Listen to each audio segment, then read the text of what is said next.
Good evening or good afternoon. Guten Tag.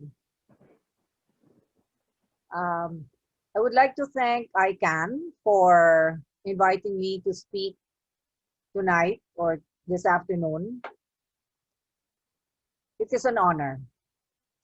And I would like to congratulate you for your advocacy. While we are all focused on the COVID crisis, it's good to know that there's a group which is keeping an eye on this potentially more dangerous pandemic. As Ruth said, one of our advocacies in the Philippines is the opposition to the construction of nuclear power plants here. So we're definitely with you in the fight against nuclear weapons. I would like to give my talk taking off from our present pandemic.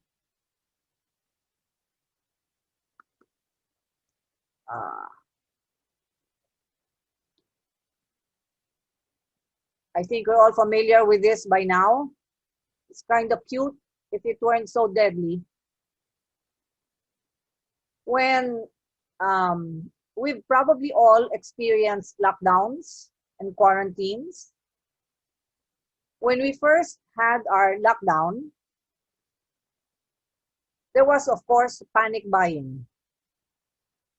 And in no time, the shelves in supermarkets were empty of food, especially canned food and preserved food, and of course, toilet paper. And we were all, of course, in any crisis, the food supply is our topmost priority. Food processing plants were closed, supermarkets were closed, food outlets were closed, and the supply routes, the supply routes were problematic because transport was also restricted.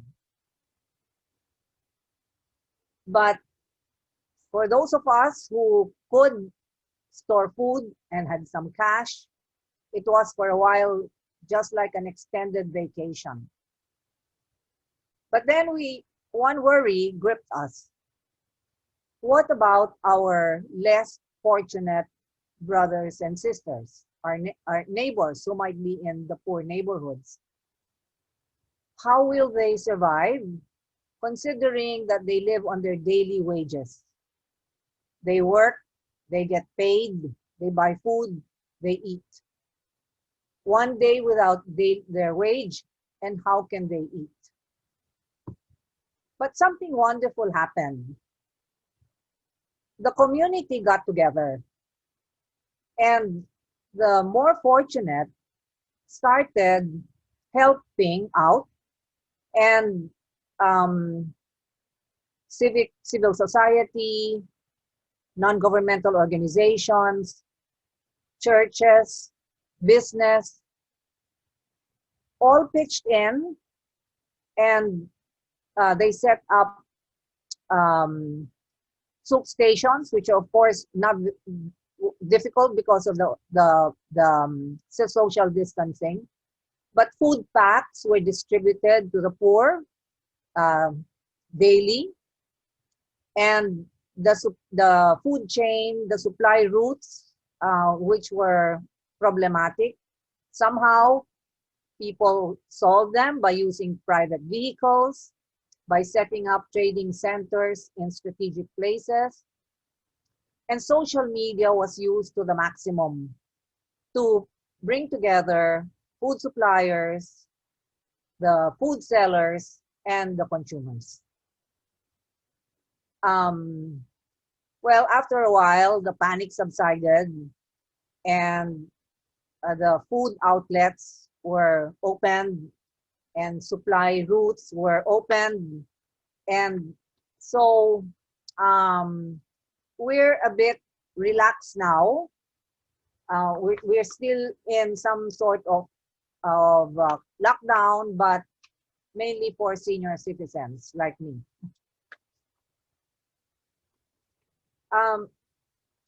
So this is what happens in our country and maybe in other countries, most probably in other countries, when there is a crisis in one area, the other parts of the country which are not hit help out.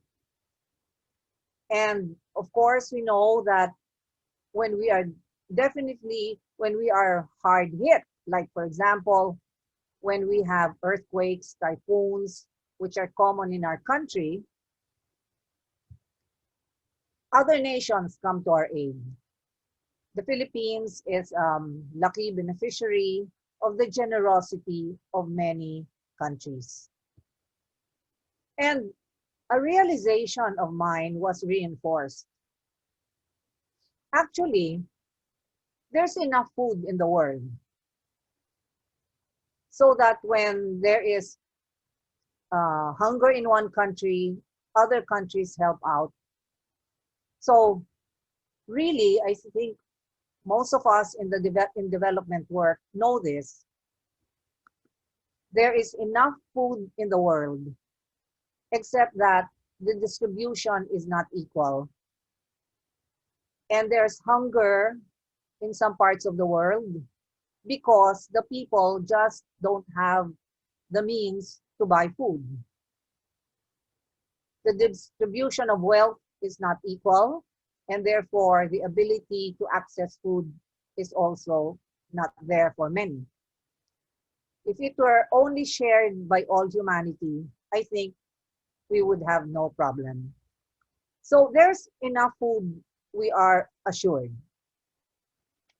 But what if there was not enough food? Actually, we are being warned of another crisis, which is climate change.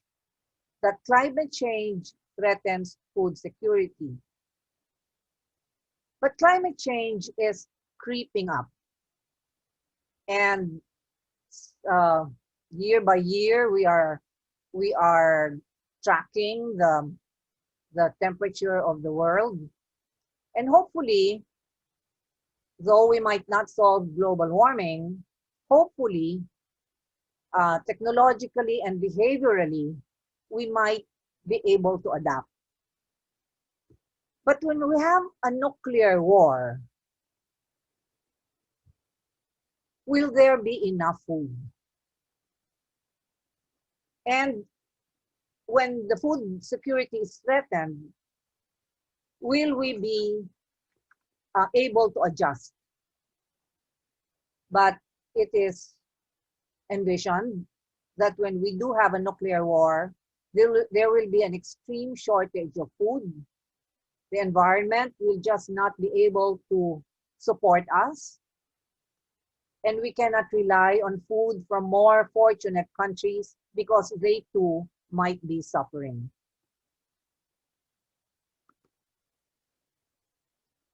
When nuclear bombs explode, they create, besides the big blast, the blinding light, the strong sound, the blast, particles which are radioactive, the plutonium, uranium, the byproducts of the fissioning reaction, cesium, iodine, and even neutrons, which are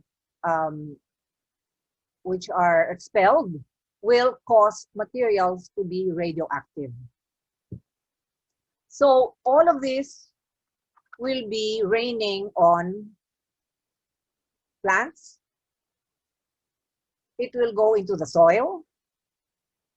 And as we know, when plants absorb materials from the soil, whether the materials are radioactive or not, they will be absorbed. And so the plant will get radioactive inherently. And when animals, consumers, take up the plant and consumers eat the small consumers, etc., up the food chain, the radioactivity will also go up. And When decomposers pick on the organisms, the decomposers will get radioactive themselves. The decomposers will get radioactive themselves and the scavengers. The radioactivity will get to the soil again, will be taken up by plants again, etc., etc. And all the radioactivity will go up and down the food chain and through the food web. And so we will be consuming radioactive food. And that's really a threat.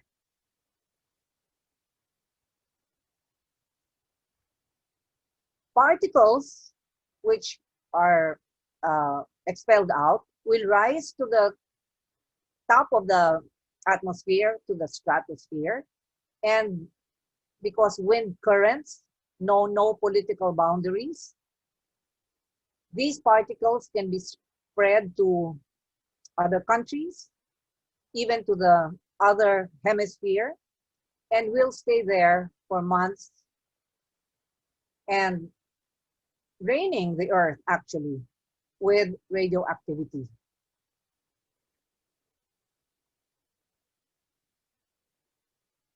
We have not had a nuclear war. We have just had bombs dropped on Hiroshima and Nagasaki, and we've had test bombs dropped, but not a war where two or more sides are dropping bombs. But if it is calculated that if there is a war, and even if only 50 bombs were exploded, this would result in what is termed nuclear winter. The temperature will go down. The estimates are different. Some go all the way down to 30 degrees centigrade cooling. But the most likely scenario, or what I read most often, is that the temperature will go down by 10 degrees centigrade. Maybe that is nothing to you, even if you go down to 0 degrees because you're used to winter temperatures. But we're not. And vegetation in our country is not used to these low temperatures. And this low temperature will come abruptly. So even the plants in the mid-latitudes will have a hard time because, well, when your seasons change, they change gradually from day to day. But when you have a nuclear winter, it will come suddenly. The plants will not have time to adjust. Why do we have low temperatures? This is because the soot, the black carbon, which is a product of explosion, would encircle the globe, preventing sunlight from reaching the Earth's surface. Almost, it can go up to 75%, the decrease in sunlight. And there will be an inversion. This is, some of you, those in the cold countries are know inversion. The temperature on the surface of the Earth is cold, but the temperature in the upper atmospheres is hot, is high. So there is no vertical mixing, and the water vapor will not rise, and therefore precipitation or rain will also decrease, and it can decrease down to 50%. And because the sunlight will be blocked by the black carbon, photosynthesis will likewise be blocked.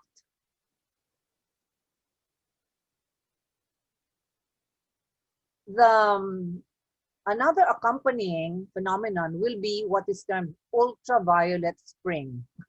It need not be spring, but just for to make the phrases interesting. One of the chemicals or the substances that is produced when a nuclear bomb explodes is nitrogen oxide, or NO. NO is one of those substances which interfere with ozone formation in our stratosphere. Just like chlorofluorocarbons, they will decrease the ultraviolet rays action or prevention by the ozone layer. So the ozone hole will appear, and therefore ultraviolet rays will rain down on the planet, and about 40% of the ozone shield can be destroyed.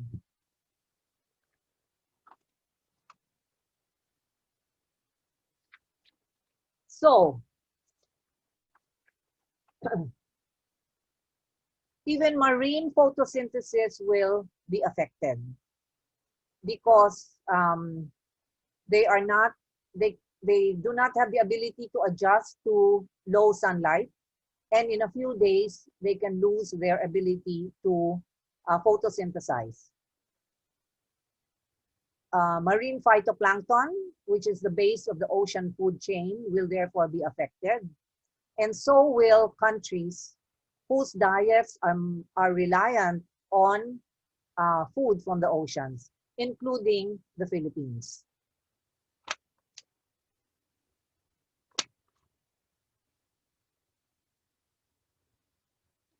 And so with the low sunlight, with a low temperature, and with the ultraviolet rays, you can imagine how our plants will be affected. They will cease to form seeds, to resist pests, and of course to photosynthesize. Our ecosystems will be weakened, and so will the biodiversity that they harbor. And so we can imagine that how our food security will be threatened. Although we've not had a nuclear war, we know some of the effects of radiation spreading because of meltdowns of nuclear power plants. The most famous of these are the Chernobyl explosion and the Fukushima explosion. When Chernobyl exploded, practically all of Europe was affected. You see in that map, of course, the nearer places were affected, Ukraine, Belarus, Russia, and somehow because of wind currents, Finland and the Scandinavian countries quite far away were affected. And the reindeer in Sweden, somehow this was always brought out, were affected because they ate the contaminated grass. At that time, I remember that the Philippines banned the entry of powdered milk from Holland. And I think Germany was also affected. So you can see the areas there. When Fukushima melted down, look at the area affected. It reached up to Tokyo.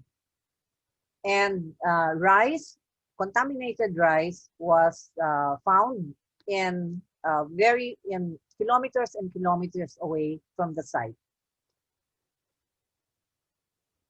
So these are the scenarios for food security. When we talk about health security, sometimes I think it's almost irrelevant because what we're talking about is life. the danger is so great. It's not just diseases, but life.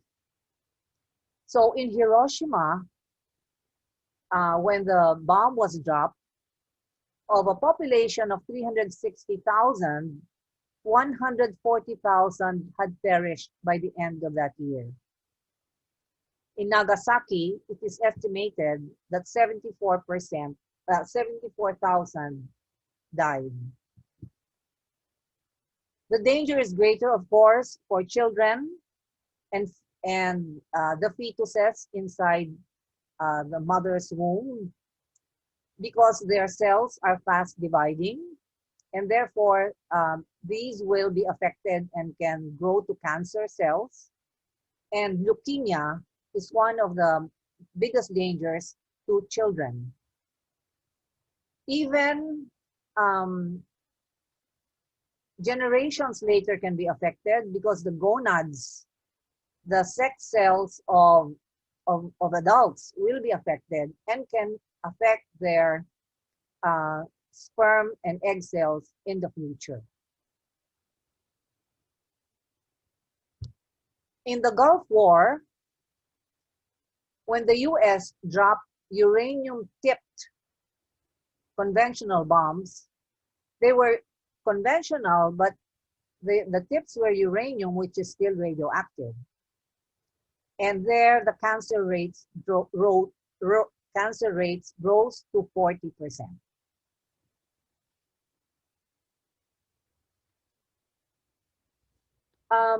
In the Cold War, the US and the USSR tested many bombs. Ukraine was the, especially Kazakhstan, was the testing site of the USSR, while Nevada was the testing site of the US. In Kazakhstan, 479 bombs were exploded. Can you imagine? And cancer rates there went up 30% higher than average. I suspect it was much higher, but these are the official figures. In the US test sites in Nevada, downwind of the sites, leukemia rates were 143% of the state average, and 2.5 times higher than the national average.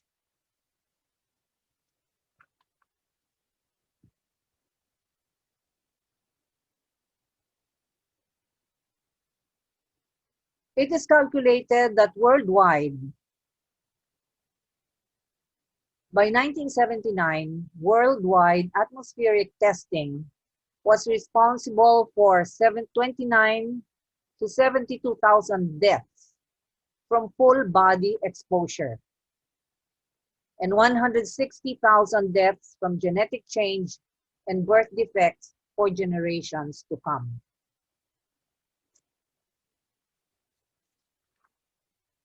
The consequences of nuclear war are mind-boggling, and so are the arsenals of the nuclear club, or the countries which have nuclear weapons. We see that the US leads the way. It used to be Russia, but now, well, they're not too different now. And you have the countries there: France, Russia, UK, India, Pakistan, Israel, North Korea.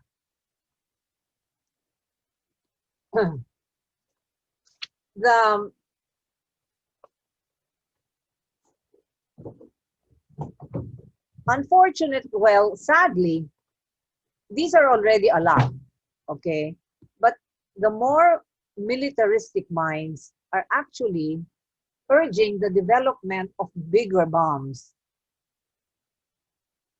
Okay, the bomb dropped on Hiroshima, they call it Little Boy, was around 25 kilotons. I think that's not correct. I think that's 15. And the Fat Man dropped on Nagasaki was around 21 kilotons.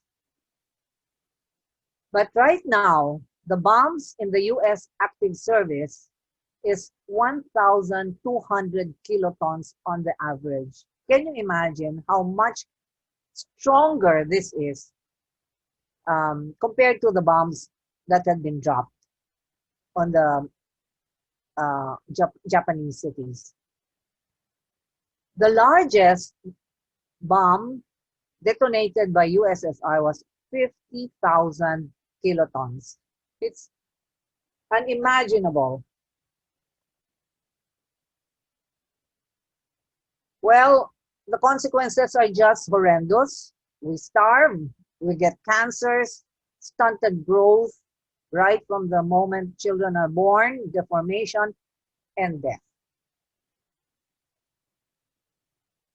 This is just a picture of a Hiroshima burn victim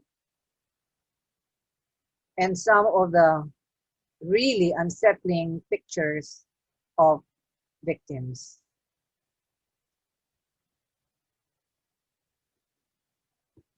If a nuclear war happens, it will be in the Northern Hemisphere because this is where the nuclear powers are. This is where the protagonists are. This is where the nuclear club is. And probably sites to be bombed would be military camps and arms depot, so that in order to disable the enemy, oil refineries and depots in order to cripple transport, government institutions in order to cripple leadership and logistics management.